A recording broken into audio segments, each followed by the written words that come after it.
যেভাবে সিকিম একদিন ভারতের মানচিত্রে জায়গা করে নিয়েছিল, আজ ঠিক তেমনই আলোচনায় উঠে এসেছে ভুটান। বর্তমানে ভারত ও ভুটানের সম্পর্ক এতটাই মজবুত হয়েছে যে খবর অনুযায়ী মাসখানেকের মধ্যে ভুটানের প্রধানমন্ত্রী একাধিকবার ভারত সফরে এসেছেন।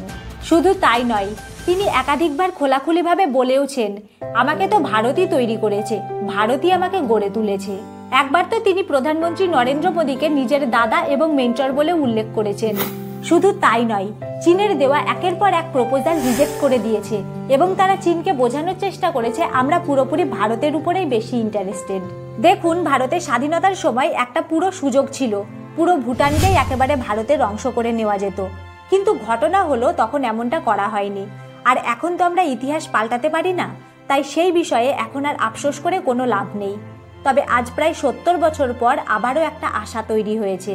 আর অনেকেই মনে করছেন যে সিকিমের মতো ভুটানও ভারতের অংশ হতে পারে। আর এটি যে কেবলমাত্র হাওয়াই ভাষা কথা তা নয়, যার প্রমাণ মিলেছে ভারত ও ভুটান সম্পর্কের সাম্প্রতিক উষ্ণতায়। তাহলে এখন প্রশ্ন উঠছে যে কেন হঠাৎ এতটা ঘনিষ্ঠতা ভারত ও ভুটানের মধ্যে হলো? সত্যিই কি ভুটান একদিন ভারতের 29তম রাজ্য হয়ে যাবে? ভারতেরও কি এখন ভুটানকে নিজের দেশের মধ্যে ইন্টিগ্রেট করা উচিত, নাকি তাদের আলাদা থাকাই ভালো? এইসব প্রশ্নের থিওরিটিক্যাল উত্তর আজকে জানবো আমরা এই পর্বে। সঙ্গে রয়েছি আমি রিয়া। ভিডিওটি দেখার পর ইনফরমেটিভ মনে হলে লাইক এবং চ্যানেলে নতুন হয়ে থাকলে আমাদের এই ছোট্ট চ্যানেলটিকে সাবস্ক্রাইব করে আমাদের উৎসাহিত করবেন। ভুটান হিমালয়ের কোলে লুকিয়ে থাকা একটি শান্ত ধ্যানমগ্ন রাষ্ট্র, যেন প্রকৃতির আড়ালে জড়ানো একটি স্বপ্নের দেশ। বিশ্বের একমাত্র দেশ যারা নিজেদের গ্রস ন্যাশনাল হ্যাপিনেস বা সামষ্টিক সুখ দিয়ে পরিমাপ করে, জিডিপি দিয়ে নয়। ভুটান মানেই শান্ত পাহাড়, প্রার্থনার ঘণ্টার ধ্বনি এবং ভারত ঘেঁষা এক ভাইয়ের মতো ছোট্ট এক প্রতিবেশী। ভারত ও ভুটানের সম্পর্ক শুধুই যে কূটনৈতিক তা নয়, ধর্মীয়, সাংস্কৃতিক আর অর্থনৈতিক দিক থেকেও বহু শতাব্দী পুরনো। ভুটানে বৌদ্ধ ধর্মের যে বিস্তার তা কিন্তু সরাসরি ভারতের হাত ধরেই হয়েছে এবং আজও ভারত ও ভুটানের মানুষ একে অপরের সংস্কৃতি, ঐতিহ্য আর বিশ্বাসকে সম্মান করে চলে। ভারত ভুটানের জন্য এত কিছু করেছে যে আজও ভুটান ভারতকে নিজের বড় দাদা বলে সম্বোধন করে। একবার এই ম্যাপটি ভালো করে দেখুন, এটাই আমাদের ভারত। উত্তর পূর্বের রাজ্যগুলি আর চীনের সীমান্ত বরাবর ছোট্ট একটি দেশ রয়েছে, যেটি হলো ভুটান। আকারে ভুটান ভারতের অনেক রাজ্যের থেকেও ছোট, কিন্তু তার যে পজিশন রয়েছে সেটি অত্যন্ত গুরুত্বপূর্ণ। ভুটানের 3 দিকই ঘেরা ভারতের রাজ্য দিয়ে, আর একদিকে সরাসরি চীনের সীমান্ত এসে মিশেছে। এখন অনেকেই প্রশ্ন তোলেন, যদি আমরা ঐতিহাসিক অখণ্ড ভারতের মানচিত্র দেখি, তাহলে সেখানে পাকিস্তান, আফগানিস্তান, তিব্বত, নেপাল, ভুটান, বাংলাদেশ এবং মায়ানমার সবই ভারতের অংশ হিসেবে দেখানো হয়। এই অঞ্চলগুলি ইতিহাসের নানা সময় ভারত থেকে বিচ্ছিন্ন হয়ে আলাদা হয়েছে। একটা ব্যাপার স্পষ্ট করে বলা দরকার, ভুটান কখনো পুরোপুরিভাবে ভারতের অংশ ছিল না। এটাকে সবসময় একটা স্বাধীন দেশ হিসেবেই গণ্য করা হয়েছে। যদিও ইতিহাসের পাতা ঘাটলে দেখা যাবে ভুটান আর ভারতের রাজ্যগুলির মধ্যে ঘনিষ্ঠ সম্পর্ক বরাবরই ছিল। 18 এবং 19 শতকে যখন ইস্ট ইন্ডিয়া কোম্পানির প্রভাব ভারতে তুঙ্গে, তখনও ভুটান ছিল স্বাধীন। এরপর 1910 সালে পুনাখা চুক্তি অনুযায়ী ভুটান তার বিদেশ নীতি বিষয়ে ব্রিটিশদের শর্ত মেনে নেয়, তবে নিজেদের অভ্যন্তরীণ প্রশাসনে স্বাধীনতা বজায় রাখে। এই সম্পর্কের পরবর্তী ধাপ ছিল 1949 সালের ভারত ভুটান ফ্রেন্ডশিপ চুক্তি, যেখানে ভারত ভুটানের সার্বভৌমত্বকে স্বীকৃতি দেয় এবং তার ডিফেন্স, পররাষ্ট্র সহ কিছু গুরুত্বপূর্ণ বিষয়েও সহযোগিতা শুরু করে। আর 1949 সালে যে ভারত ভুটান ফ্রেন্ডশিপ ট্রিটি সই হয়েছিল, তার মধ্যে ভারত ভুটানের পূর্ণ স্বাধীনতা স্বীকার করে নেয় আর সেই সঙ্গে ডিফেন্স এবং বিদেশ নীতিতে সাহায্য করার প্রতিশ্রুতি দেয়। এখন সিকিমের ব্যাপারটাও এখানে বলা খুব জরুরি, কারণ এর সঙ্গে অনেকটাই মিল খুঁজে পাওয়া যায় বর্তমান ভুটান ও ভারতের এই আলোচনায়। দেখুন, সিকিম যেটা একসময় ছিল একটা স্বাধীন রাষ্ট্র, সেটা 1975 সালে ভারতের 22তম রাজ্য হয়ে ওঠে। কিন্তু সেই মিলন খুব একটা সহজ ছিল না। পলিটিক্যাল ইনস্টেবিলিটি এবং ইন্টারনাল কনফ্লিক্ট ধীরে ধীরে সেই পথ দেখায়। আসলে 19 শতকে ব্রিটিশ ইস্ট ইন্ডিয়া কোম্পানি সিকিমকে একটি প্রোটেক্টরেট অর্থাৎ সুরক্ষিত রাষ্ট্র হিসেবে ঘোষণা করেছিল। এরপর 1947 সালে যখন ভারত স্বাধীন হয়, তখনও সিকিম নিজেকে একটি স্বাধীন দেশ হিসেবেই রেখে দেয়। কিন্তু এই স্বাধীনতা ছিল অনেকটাই সীমিত। 1950 সালে ভারত ও সিকিমের মধ্যে একটি চুক্তি হয়, যার ফলে সিকিম ভারতের প্রোটেক্টরেট স্টেট হয়ে ওঠে। এই চুক্তির মাধ্যমে ভারতের হাতে সিকিমের সুরক্ষা এবং বিদেশ নীতি চলে আসে।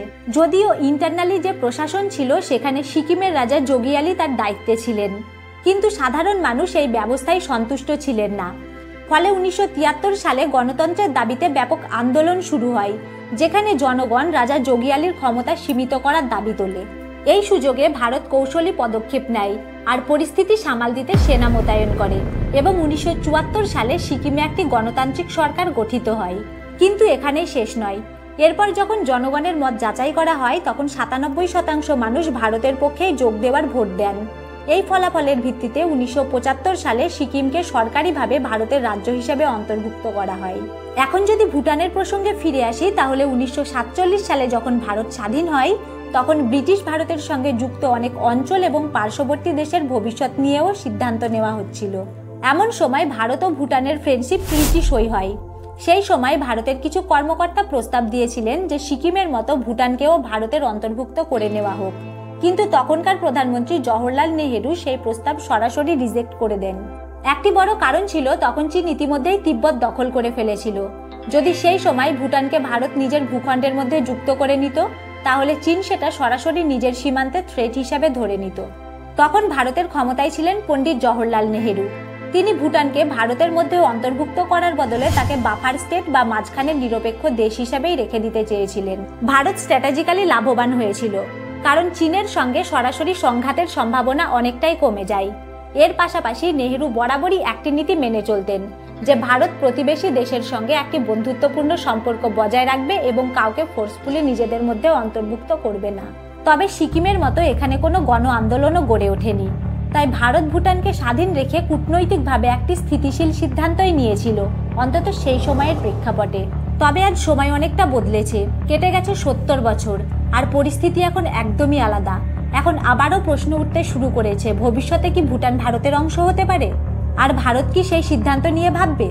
আমরা যদি গত কয়েক মাসের রিপোর্ট দেখি তাহলে দেখতে পাবো যে ভারত ও ভুটানের সম্পর্ক অভূতপূর্ব ঘনিষ্ঠ হয়ে উঠেছে। শুধু তাই নয়, গত মাসেই ভুটানের প্রধানমন্ত্রী একাধিকবার ভারত সফরে এসেছেন এবং তিনি প্রধানমন্ত্রী নরেন্দ্র মোদীকে দাদা বলে সম্বোধনও করেছেন। এইরকম ঘন ঘন সফর আর ঘনিষ্ঠতা স্পষ্ট ইঙ্গিত দিচ্ছে যে এই দুই দেশের সম্পর্ক এখন শুধু বন্ধুত্বের স্তরেই সীমাবদ্ধ নেই, বরং ভবিষ্যতে পলিটিক্যাল সিগনিফিকেন্ট আরও বাড়তে পারে। আর আপনারা তো খুব ভালো করেই জানেন যে চীন ও ভুটানের মধ্যে সম্পর্ক কীরকম। চীন ভুটানের বিরুদ্ধে সবসময় আক্রমণাত্মক আচরণ করে, আর যেহেতু ভুটান একটি ছোট্ট দেশ তাই চীনের অগ্রাসনও অনেক বেশি। তাই যদি ভারত পাশে না দাঁড়ায় তাহলে ভুটানকে চীন সহজেই নিজের দখলে নিয়ে নিতে পারে। 2017 সালের ঘটনা, ওই সময় ভারত যদি ভুটানের পাশে না দাঁড়াতো তাহলে চীন ভুটানের কিছু অংশ দখল করে নিত। এমনকি ভুটান তো চীনের একটি প্রস্তাব স্পষ্টভাবে না বলে ফিরিয়ে দিয়েছিল। সেই প্রস্তাবে চীন ভুটানকে নর্থে কিছুটা অতিরিক্ত জমি দিতে চেয়েছিল, কিন্তু বিনিময়ে ভুটান থেকে কিছু কৌশলগত গুরুত্বপূর্ণ এলাকা নিজেদের কন্ট্রোলে নিতে চাইছিল, কিন্তু সেটি ভুটান পরিষ্কার না করে দেয়। আর আজকের যুগে যারা জিওপলিটিক্স খুব ভালোভাবে বোঝেন এবং ইন্টারন্যাশনাল রিলেশন সম্পর্কে সচেতন তারা কিন্তু সকলেই বোঝেন যে ভুটান যদি ভারতের অংশ হয়ে যায় তাহলে মানুষের কর্মসংস্থান ও উন্নয়নের সুযোগ অনেক বেশি তৈরি হবে। এখন ভুটান ভারতের অংশ হলে সেই সুযোগ সুবিধাগুলি ভুটানও পেতে পারে যা বর্তমানে সিকিম পাচ্ছে। আজকে ভারতের অন্যতম সেরা ট্যুরিস্ট ডেস্টিনেশন এবং সেখানে massive infrastructure, massive economic development এবং শিক্ষা, স্বাস্থ্য সবকিছুতেই অগ্রগতি হয়েছে। এই সব উন্নয়ন দেখার জন্যই তারা ভারতের সঙ্গে যুক্ত হতে চান। তবে এখনো পর্যন্ত ভুটানের তরফ থেকে এরকম কোনো সরকারি ঘোষণা করা হয়নি। কিন্তু চীন যেভাবে ক্রমাগত ভুটানের উপর চাপ সৃষ্টি করছে তাতে বিশেষজ্ঞরা মনে করছেন ভবিষ্যতে ভুটানও এই একই পথে হাঁটতে পারে, যেমনটা একসময় সিকিম হেঁটেছিল। দেখুন, ভূগোল বদলায়, সময় বদলায়, কিন্তু সম্পর্কের ভিত্তি যদি বিশ্বাস আর সহযোগিতার উপর দাঁড়ায় তবে তা যুগের পর যুগ স্থায়ী হয়। ভারত ও ভুটানের সম্পর্ক কেবল কাগজে লেখা কোনো চুক্তি নয়, তবে তা ভ্রাতৃত্ব, সংস্কৃতি, সম্মানের এক গভীর বন্ধন। আমরা চাই এই সম্পর্ক ভবিষ্যতে আরো দৃঢ় হোক। আমরা বিশ্বাস করি জোর করে কোনো দেশকে কোনো কিছু চাপিয়ে দেওয়া নয়, বরং পরস্পরের সম্মতিতে গড়ে ওঠা বন্ধুত্বই আসল শক্তি। আর আপনারাও যদি চান এইরকম সত্যভিত্তিক এবং রিসার্চ ভিত্তিক ভিডিও পেতে তাহলে আমাদের চ্যানেলটিকে অবশ্যই সাবস্ক্রাইব করে রাখুন, কারণ এই চ্যানেলে ভারতের ভবিষ্যৎ ও ইন্টারন্যাশনাল রিলেশন সম্পর্কে চিন্তা জাগায় এবং ভবিষ্যৎ গড়ে তোলে। আপনাদের সকলকে অসংখ্য ধন্যবাদ।